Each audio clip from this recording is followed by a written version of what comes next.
Hi friends, welcome back to my channel. Mushroom ಇವತ್ತಿನ recipe mushroom fry.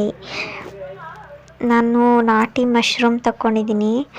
ಮಶ್ರೂಮನ್ನು ಚೆನ್ನಾಗಿ ತೊಳೆದು ಸಣ್ಣದಾಗಿ ಇಟ್ಕೊಂಡಿದ್ದೀನಿ. ಇವಾಗ ಬೇಕಾಗಿರೋ ಸಾಮಗ್ರಿಗಳು: ಹಸಿಮೆಣ್ಸಿನ್ಕಾಯಿ, ಈರುಳ್ಳಿ, ಟೊಮೊಟೊ, ಸಾಂಬಾರು ಸೊಪ್ಪು. ಇವಾಗ ಒಂದು ಪ್ಯಾನ್ ಕಾಯಕ್ಕಿಟ್ಟು ಸ್ವಲ್ಪ ಆಯಿಲ್ ಹಾಕಿ, ಆಯಿಲ್ ಚೆನ್ನಾಗಿ ಕಾಯ್ದ ನಂತರ ಹಸಿಮೆಣ್ಸಿನ್ಕಾಯಿ ಆ್ಯಡ್ ಮಾಡ್ಕೊಳ್ಳಿ. ಒಂದು ಸ್ಪೂನ್ ಶುಂಠಿ ಬೆಳ್ಳುಳ್ಳಿ ಪೇಸ್ಟ್ ಚೆನ್ನಾಗಿ ಫ್ರೈ ಆಗಬೇಕು. ಹಸಿ ವಾಸನೆ ಹೋಗೋ ತನಕ ಚೆನ್ನಾಗಿ ಫ್ರೈ ಮಾಡ್ಕೊಳ್ಳಿ. ಇವಾಗ ಈರುಳ್ಳಿ ಆ್ಯಡ್ ಮಾಡ್ಕೊತಾ ಇದ್ದೀನಿ. ಈರುಳ್ಳಿನೂ ಚೆನ್ನಾಗಿ ಎಣ್ಣೆಲಿ ಫ್ರೈ ಆಗಬೇಕು. ಚೆನ್ನಾಗಿ ಫ್ರೈ ಮಾಡಿ.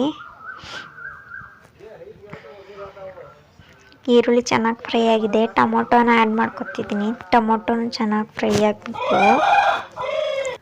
ಅರ್ಧ ಸ್ಪೂನ್ ಅರಿಶಿನ ಪುಡಿ ಹಾಕಿ ಚೆನ್ನಾಗಿ ಮಿಕ್ಸ್ ಮಾಡಿ. ಚೆನ್ನಾಗಿ ಮಿಕ್ಸ್ ಆದ ನಂತರ ಕೊತ್ತಂಬರಿ ಸೊಪ್ಪು ಆ್ಯಡ್ ಮಾಡ್ಕೊಳ್ಳಿ. ಕೊತ್ತಂಬರಿ ಸೊಪ್ಪು, ಸ್ವಲ್ಪ ಚಿಕನ್ ಮಸಾಲ ಹಾಕಿ ಚೆನ್ನಾಗಿ ಮಿಕ್ಸ್ ಮಾಡಿ. ಚೆನ್ನಾಗದು ಎಣ್ಣೆಲಿ ಚೆನ್ನಾಗಿ ಫ್ರೈ ಆಗಬೇಕು. ಈಗ ನೋಡಿ, ಚೆನ್ನಾಗಿ ಎಣ್ಣೆ ಬಿಟ್ಕೊಳ್ತಾ ಇದೆ. ಇವಾಗ ಮಶ್ರೂಮ್ ಆ್ಯಡ್ ಮಾಡ್ಕೊಳ್ಳೋಣ. ಮಶ್ರೂಮನ್ನು ಆ್ಯಡ್ ಮಾಡಿಕೊಂಡು ಚೆನ್ನಾಗಿ ಮಿಕ್ಸ್ ಮಾಡಿ. ನಿಮ್ಗೆ ಸ್ವಲ್ಪ ನೀರು ಬೇಕು ಅನ್ಸಿದ್ರೆ ಆ್ಯಡ್ ಮಾಡ್ಕೊಳ್ಳಿ. ಚೆನ್ನಾಗಿ ಮಿಕ್ಸ್ ಮಾಡ್ಕೋಬೇಕು. ಮಶ್ರೂಮ್ ಚೆನ್ನಾಗಿ ಫ್ರೈ ಆಗಬೇಕು. ನೋಡಿ, ಚೆನ್ನಾಗಿ ಮಿಕ್ಸ್ ಮಾಡ್ಕೊಂಡಿದ್ದೀನಿ. ಚೆನ್ನಾಗಿ ಕುದಿ ಬರಲಿ, ಅದು ಎಣ್ಣೆ ಬಿಟ್ಕೊಳ್ಳೋ ತನಕ ಚೆನ್ನಾಗಿ ಮಿಕ್ಸ್ ಮಾಡಿ ಚೆನ್ನಾಗಿ ಕುದಿಸಿ. ಇವಾಗ ಮುಚ್ಚಳ ಮುಚ್ಚಿ ಒಂದು 5 ನಿಮಿಷ ಕುದಿಸ್ತೀನಿ. ನೋಡಿ, ಇವಾಗ ಚೆನ್ನಾಗಿ ಕುದೀತಾ ಇದೆ.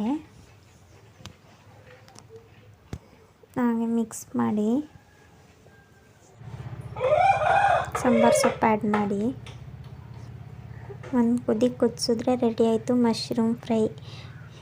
ವಿಡಿಯೋ ಇಷ್ಟ ಆದರೆ ಲೈಕ್ ಮಾಡಿ, ಸಬ್ಸ್ಕ್ರೈಬ್ ಮಾಡಿ, ಸಪೋರ್ಟ್ ಮಾಡಿ ಫ್ರೆಂಡ್ಸ್. ನಿಮ್ಮ ಫ್ರೆಂಡ್ಸ್ ಆ್ಯಂಡ್ ಫ್ಯಾಮಿಲಿಗೂ ಶೇರ್ ಮಾಡಿ.